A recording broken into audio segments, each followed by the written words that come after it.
In the Independence Hall of Korea, you can see a letter that Young Bong-gil wrote to his sons. Devote yourselves to the independence of your country as long as you have breath in your body.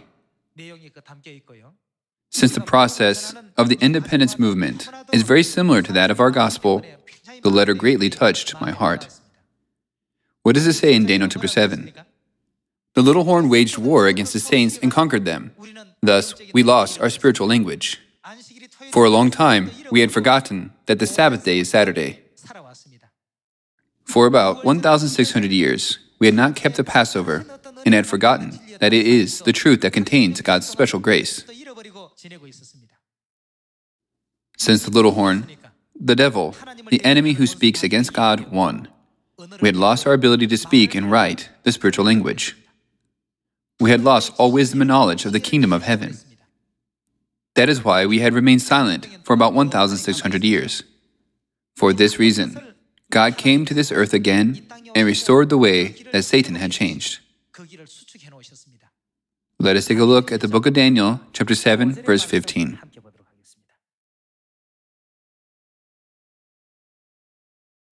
I, Daniel, was troubled in spirit, and the visions that passed through my mind disturbed me.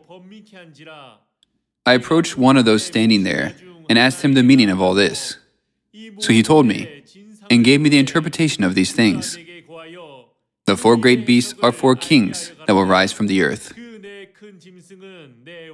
But the holy people of the Most High will receive the kingdom and will possess it forever. Yes, forever and ever.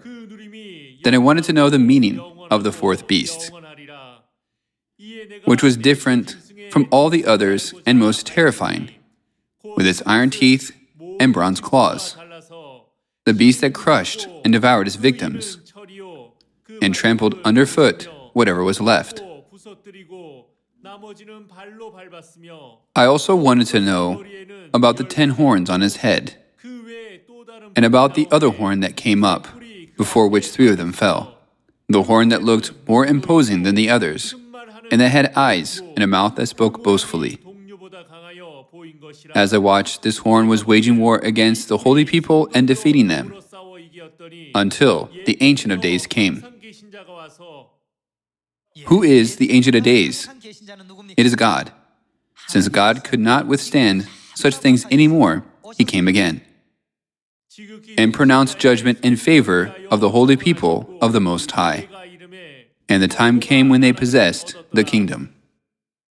God poured out His strength and made every effort to restore the 7 feasts in 3 times that Satan had taken away from us.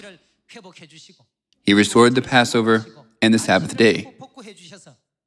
In this way, God opened the truth of life, the way of life, so that we can return to the kingdom of heaven.